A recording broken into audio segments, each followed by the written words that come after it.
Selamat pagi pemirsa, senang sekali saya Ibnu Nasa hadir menemani Anda dalam program Zona Berita dan menghadirkan informasi terpercaya, aktual, dan berimbang langsung untuk Anda.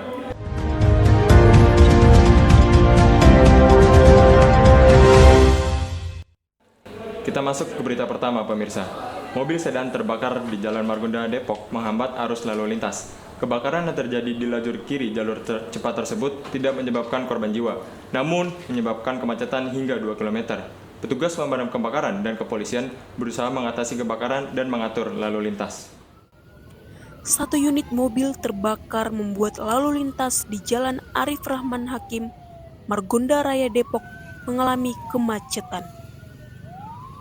Kejadian tersebut terjadi pada dini hari pukul 8 waktu Indonesia Barat. Masyarakat Kota Depok dihebohkan dengan kejadian mobil terbakar. Namanya siapa, Pak? Saya Fari. Boleh jelasin nggak, Pak, kronologinya kayak gimana? Tadi kronologinya pertama kali muncul konslet di bawah dashboard, terus keluar api terus akhirnya nyebar apinya.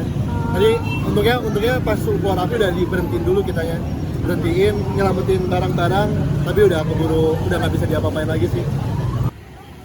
Meskipun pemilik mobil sempat berusaha memadamkan api sendirian, namun tidak membuahkan hasil. Fahri, pemilik mobil pun akhirnya berinisiatif langsung menelpon pemadam kebakaran. Tak butuh waktu lama, pemadam kebakaran tiba di lokasi dan langsung memadamkan api yang tidak memakan korban jiwa. Api dapat dipadamkan setelah 30 menit kemudian. Akibat kejadian itu, Jalan Margonda Raya Depok menjadi macet sekitar 2 km. Yang diakibatkan banyaknya kendaraan berjalan lebih lambat karena ingin melihat kejadian tersebut.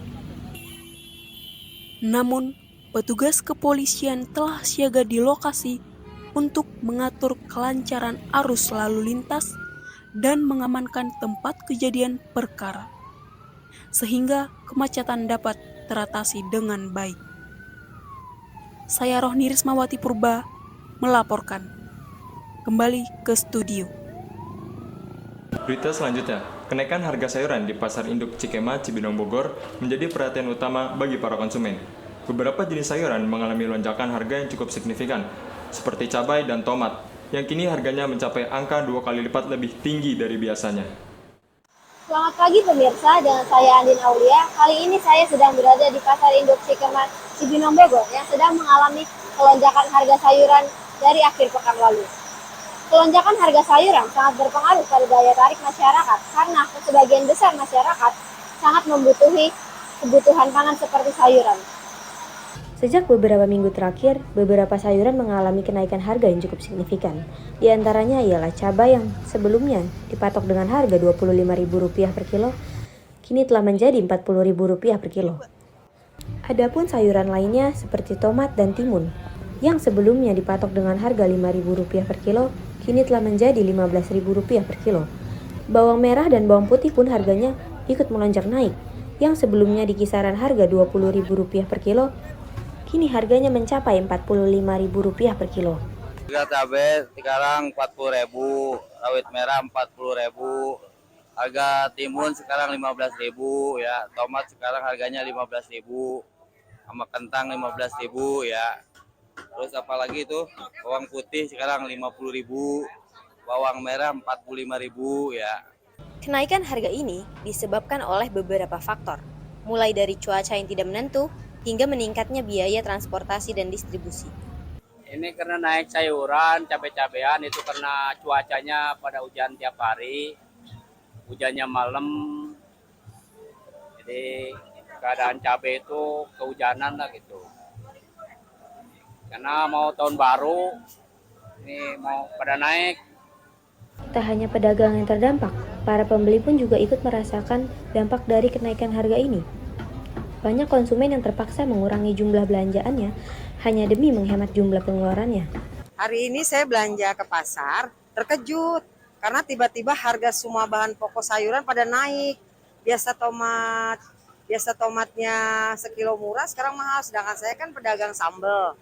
Jadi bagi saya tuh cukup menyedihkan ya, karena harga pokoknya sudah tinggi.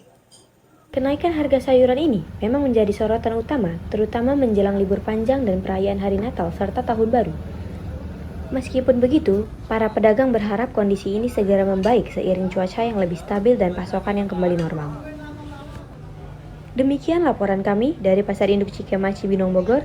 Kenaikan harga sayur memang menjadi perhatian banyak pihak, baik pedagang, pembeli, maupun pemerintah.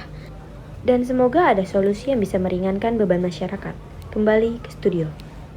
Tempat pemrosesan akhir atau TPA Cipayung Depok sejak tahun 2020 sudah dinyatakan overload. Untuk tahun 2023 hingga 2024 menunjukkan data sampah yang masuk sekitar 1.000 sampai 1.200 ton per hari, menyebabkan tumpukan sampah menggunung. Masalah ini memicu kekhawatiran akan dampak bagi lingkungan. Tempat pembuangan akhir TPA Cipayung kembali menjadi sorotan. Gunungan sampah yang menjulang tinggi mengindikasikan masalah serius. TPA Cipayung saat ini berada di titik kritis.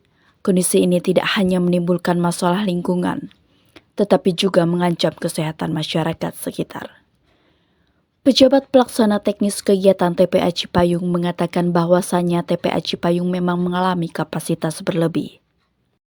TPA Cipayung itu dari 2020 itu sebenarnya sudah dinyatakan overload, sudah over capacity. Jadi tapi memang karena kita tidak ada belum ada alternatif tempat juga, belum ada alternatif bagaimana lokasi lainnya. Jadi tetap sampai saat ini sampah-sampah yang ada di Kota Depok dibuangnya ke sini. Data terbaru itu per harinya biasanya sampah yang masuk itu ada sekitar 1.000 sampai 1.200 ton per hari. TPA Cipayung saat ini berada di titik kritis. Perlu adanya peningkatan pengelolaan sampah dari hulu hingga ke hilir, seperti program pengurangan, pemilahan, dan daur ulang sampah. Selain itu, pembangunan fasilitas pengolahan sampah modern juga sangat mendesak untuk dilakukan.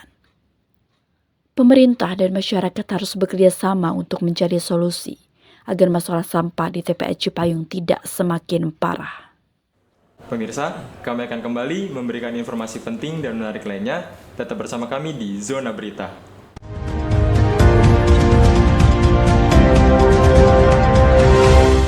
Saya BSI. Saya BSI. Saya BSI. Saya BSI. Kuliah di BSI memberikan banyak kemudahan. Bisa belajar kapan saja, di mana saja. Mengakses perkuliahan semudah menggerakkan jari. BSI hadir semakin dekat dengan Anda. Sama Universitas Bina Sarana Informatika, mari menjadi kebanggaan bangsa.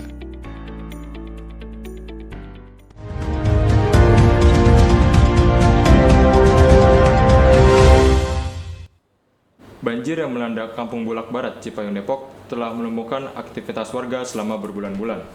Jalan utama yang menghubungkan wilayah ini dengan kawasan lainnya terputus total, menyebabkan isolasi dan kesulitan akses bagi warga. Kondisi ini semakin diperparah dengan terbatasnya bantuan dan infrastruktur yang kurang memadai. Melaporkan langsung dari Kampung Bulak Barat, Cipayung, Depok. Seperti yang Anda lihat di kawasan ini masih terendam banjir selama berbulan-bulan lamanya yang menyebabkan aktivitas warga lumpuh dan wilayah ini seperti kampung mati. Seperti yang Anda lihat, jalan-jalan di kampung ini masih tergenang air. Bahkan beberapa rumah terpaksa ditinggalkan oleh penghuninya karena banjir yang tak kunjung surut. Jembatan yang menghubungkan Bulak Barat dengan Pasir Putih pun lumpuh total, memutus akses penting bagi warga sekitar. Banjir itu karena adanya longsor sampah. Jadi kalau longsor besar-besaran enggak ya. Jadi penyempitan sampah karena sampah itu perlahan ke badan kali, ke badan sungai, Sanggerahan. Jadi otomatis air itu kan cari yang lebih rendah. Jadi semakin kena sampah, dia semakin geser. Menurut informasi yang kami himpun, banjir di Bulak Barat ini diduga disebabkan oleh beberapa faktor. Di antaranya pendangkalan kali Pesanggerahan akibat longsoran sampah dari TPA Cipayung. Hal ini menyebabkan air kali meluap dan menggenangi wilayah ini saat hujan deras. Ya, kita minta dari tim DKP atau sampah itu yang ada di TPA sana, dari tim TPA ya, Ya kalau bisa itu adanya perbaikan untuk perluasan jalur sungainya, jalur kalinya. Karena kalau jalur kali lebar, gede, yang mungkin debit air juga keluar lebih gede. Kalau air nyempit, otomatis debit air juga sedikit. Karena lebih banyak yang masuk daripada yang keluar. Itu intinya. Kalau itu diperbaiki, insya Allah mudah-mudahan bagus lagi. Artinya air juga ngelirnya bagus. Mereka membutuhkan solusi jangka panjang agar kejadian serupa tidak terulang kembali. Dari Kampung Bulak Barat, Cipayung, Depok, saya Nur Hairunisa melaporkan. Terima kasih. Berita selanjutnya datang dari Depok, Jalan Pitara. Sebuah truk bermuatan keramik amblas, mengakibatkan kemacetan arus lalu lintas sepanjang Jalan Pitara. Sopir truk mengaku tersesat karena mengikuti jalur dari aplikasi Google Maps. Kondisi jalan yang sempit diduga menjadi penyebab truk amblas ke sebuah lubang. Selamat siang pemirsa, kembali lagi bersama saya Aulia Azahra. Di sini saya akan menginformasikan langsung di tempat kejadian truk ambles yang mengganggu aktivitas masyarakat dan pengguna jalan di Jalan Pitara. Bisa dilihat di sebelah kanan saya sudah ada truk yang sudah amblas yang dikarenakan ada sebuah lubang yang tidak dilihat oleh supir truk. Sebuah truk bermuatan keramik mengalami insiden amblas di Jalan Pitara, Kecamatan Pancoran Mas, Kota Depok siang ini. Peristiwa ini menyebabkan arus lalu lintas di sekitar lokasi tersedat hingga beberapa jam. Akibat kejadian ini, arus lalu lintas di sepanjang Jalan Pitara mengalami kemacetan. Antrean kendaraan sudah mengular hingga lebih dari 2 km.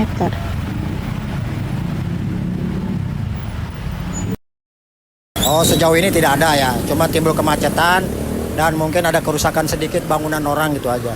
Alhamdulillah udah saya sampaikan ke pihak kepolisian Babin Kaptimas, dilanjutkan dengan terkait dengan polisi yang memang mengatur lalu lintasnya.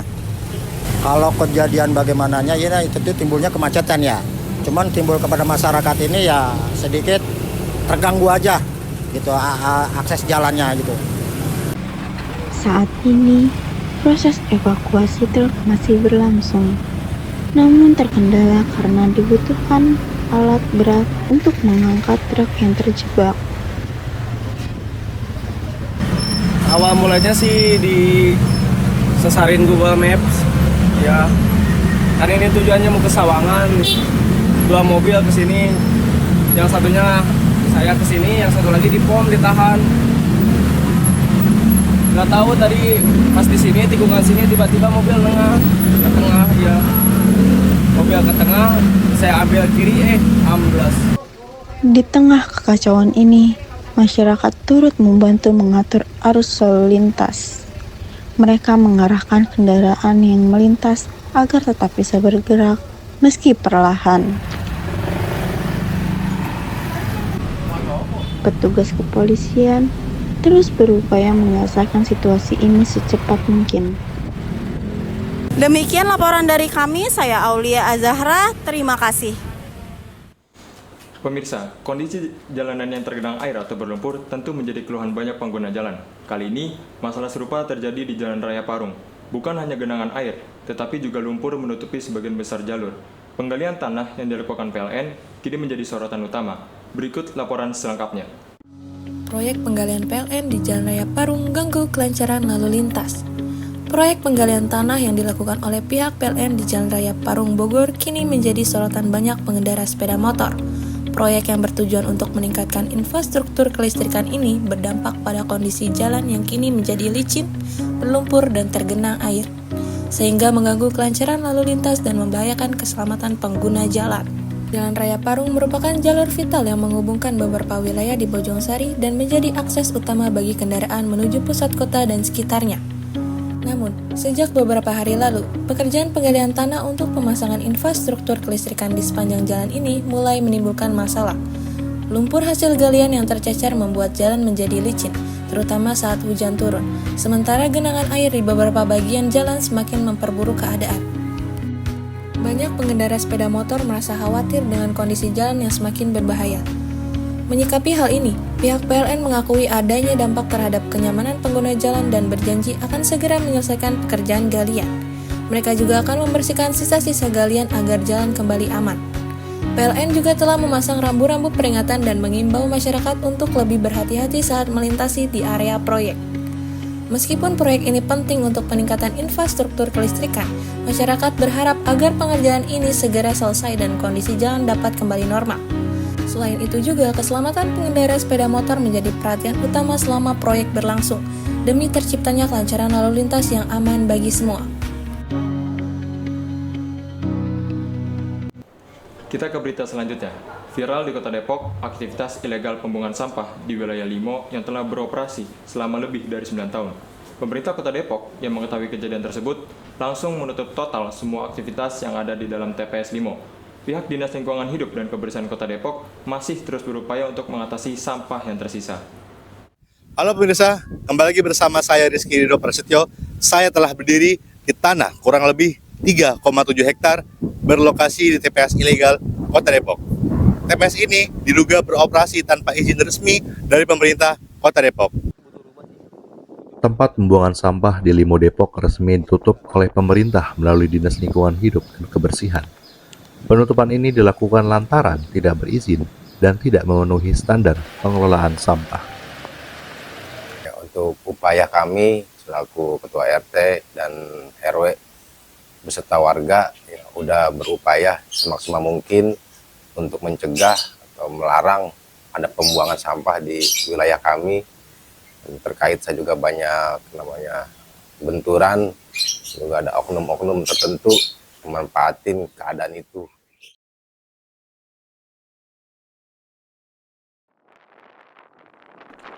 Warga asli TPS Limo sangat khawatir pasca terjadi kebakaran sampah di lingkungan mereka, sebab sabotase atau yang lainnya.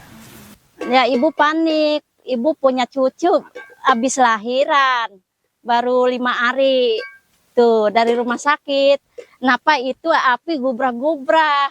Ya, terus ibu lapar sama bapak, bicara, "Pak, ini ada api," gitu. Nanti kebakaran gitu. Cabang banda ibu baju sama anak-anak takut gitu. Penutupan TPS liar di Limo Depok menjadi langkah nyata pemerintah Kota Depok dalam menangani persoalan sampah ilegal dan menciptakan lingkungan yang lebih bersih dan sehat. Diharapkan dari tindakan tegas ini dapat menjadi contoh bagi daerah lain untuk terus menjaga kelestarian lingkungan. Saya Rizky Ridho Prasetyo dari Limo Depok melaporkan. Pemirsa, kami akan kembali memberikan informasi penting dan menarik lainnya. Tetap bersama kami di Zona Berita.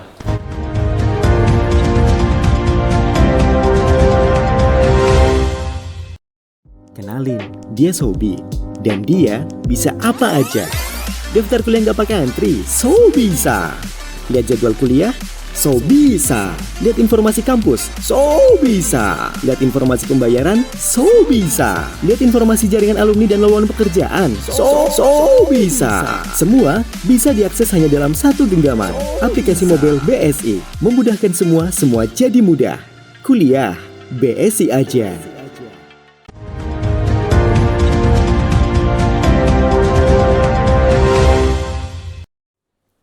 Kebakaran hebat yang menghanguskan 200 rumah semi permanen di Jalan Gempol, Kemayoran menyebabkan 1.800 jiwa kehilangan tempat tinggal. Ratusan korban kebakaran saat ini masih mengungsi dan mendapatkan bantuan di posko pengungsian yang telah didirikan di dekat lokasi kejadian.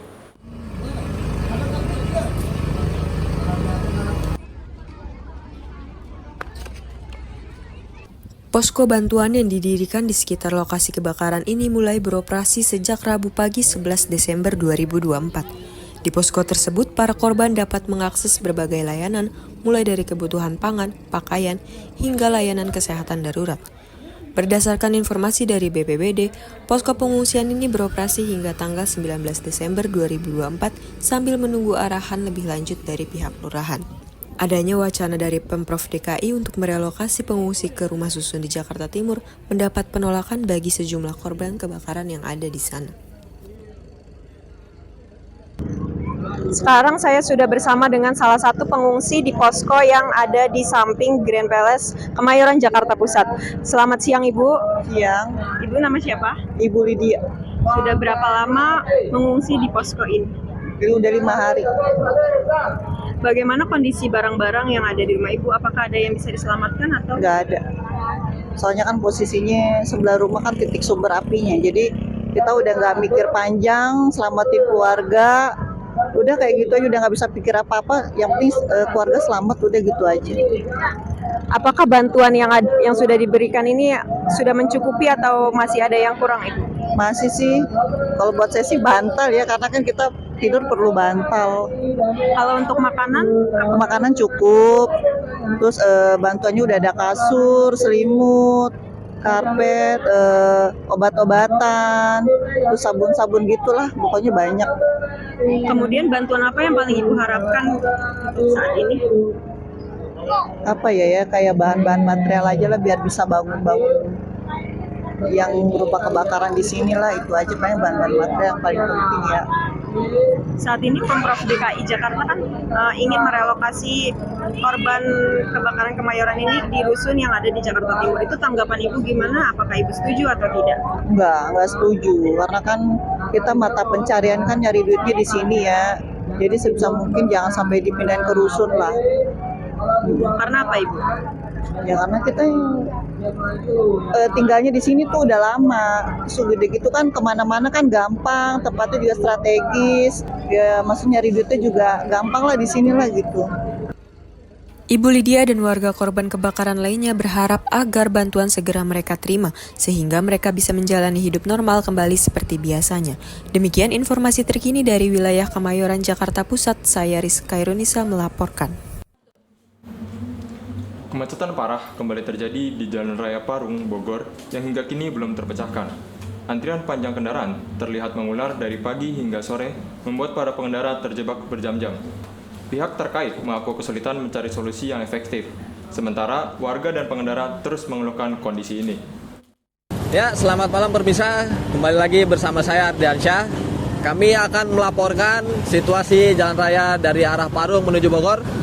Situasi di jalan raya ini terpantau sangat ramai namun agak sedikit lancar. Ya, kita bisa lihat sendiri situasi jalannya. Di sini ada banyak sekali angkutan umum, seperti contohnya mobil angkot dan juga mobil bis. Dan ada juga truk-truk besar yang lewat di jalan ini, dan banyak juga pemotor yang lewat sini karena ini adalah jalan utama menuju Bogor dan Jakarta. Ya, untuk itu langsung saja kita wawancarai pengendara yang ada di sekitar sini. Mari kita langsung wawancara. Ya, Bang, bagaimana menurut Abang tentang kemacetan di jalan ini, Bang? Ya, kemacetan emang harus diurai sih sebenarnya. Dari lampu merah juga ini kan udah nggak aktif.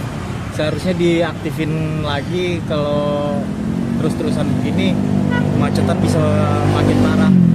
Nah, kalau untuk kendaraan umumnya Bang yang sering ngetem sini tuh kira-kira pengaruhnya banyak juga Bang? Terutama sih di angkot sih. Di angkot kan kadang ngetem dia sembarangan. Kalau bisa ditaruh di titik yang satu tempat untuk pengeteman angkutan umum. Ya, terus bagaimana kalau misalnya lagi jalan raya macet gini, sikap pengemudi itu gimana sih Bang? Kalau buat sikap sih ya terutama pastinya bakalan emosi meningkat ya, karena yang seharusnya jarak tempuhnya bisa lebih cepat ini karena terganggu dengan kemacetan jadi terhambat sama kemacetannya. Gitu. Ya, makasih ya Bang ya. Ya, demikian laporan dari kami. Kami melaporkan dari arah Jalan Raya Parung Bogor. Ardiansyah melaporkan. Kini kita beralih ke informasi kuliner, pemirsa. Semangkuk bakso pedas dan hangat selalu menjadi pilihan yang tepat di segala suasana. Bakso Cirawang Misdasem di Food Court Air Mancur Bogor menawarkan hidangan yang cocok untuk Anda nikmati di cuaca seperti ini. Lalu, seperti apa rasanya? Berikut liputannya. Halo pemirsa kuliner, saat ini saya sedang berada di salah satu food court yang ada di kawasan Air Mancur Bogor. Di sini terdapat banyak sekali pilihan makanan. Mari kita lihat ada makanan apa aja sih.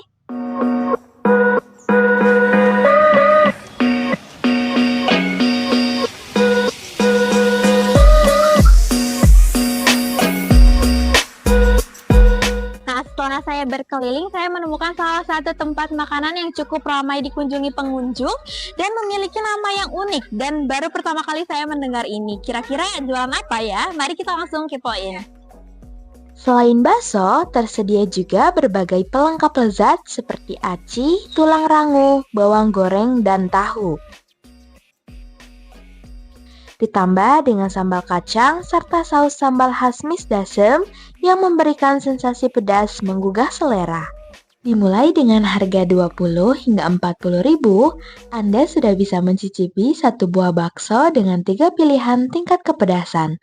Jadi kita pakai saus Misdasem, jadi amis, lada asam. Untuk si rawangnya sendiri kita ada aci, tulang rangu, bawang. Jadi dapat tulang rangu, aci, sama tahu, serta baksonya juga kayak gitu. Baksonya sudah ada di hadapan saya dan saya setelah memesan 3 varian rasa, ada OKB, buledik, dan bestsellernya yaitu bakso babon. Langsung aja kita cicipi.